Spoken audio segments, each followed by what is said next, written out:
ثانی انٹرنیشنل حج عمرہ tours and travels. حج عمرہ جانے کے خواہشمند حضرات اسکرین پر دیے گئے نمبرز پر کال کریں۔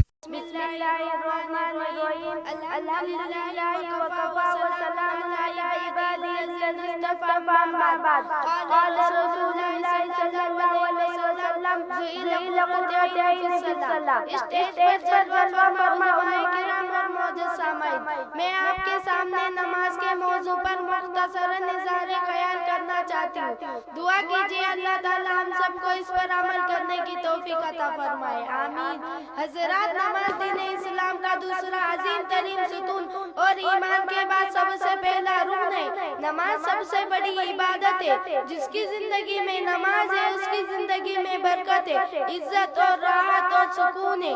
نماز اتنی عظیم چاہیے کہ اللہ تعالیٰ نے اسلام کے سارے احکام زمین پر عطا فرمائے، لیکن جب نماز کی باری آئی تو حق تعالیٰ نے اپنے محبوب محمد صلی اللہ علیہ وسلم کو شب معراج میں آسمان پر بلا کر عطا فرمایا۔ گویا نماز خدا کا قیمتی تحفہ ہے جو اس نے امت محمدیہ کو بخشا ہے۔ محترم سامعین، نماز کی اہمیت کا اندازہ اس سے ہی لگایا جا سکتا ہے کہ قرآن مجید میں سب سے زیادہ اسی کا ہی تذکرہ کیا گیا ہے، اور دونوں جہاں کے سردار حضرت مصطفیٰ صلی اللہ علیہ وسلم نے اس کی فضیلت کو بار بار بیان فرمایا ہے۔ چنانچہ ایک جگہ فرمایا کہ جعل قرۃ عینی فی الصلاۃ، میری آنکھوں کی ٹھنڈک نماز میں۔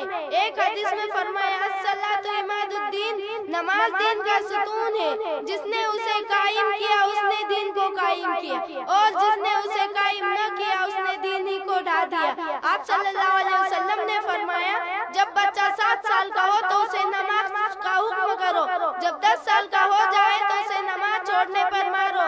سامعین کرام، نماز چھوڑنا بہت بڑا گناہ ہے۔ آپ صلی اللہ علیہ وسلم نے فرمایا ایمان اور کفر کے درمیان فرق کرنے والی چیز نماز ہے، اور فرمایا جو شخص جان بوجھ کر نماز چھوڑ دے اس نے کفر کیا۔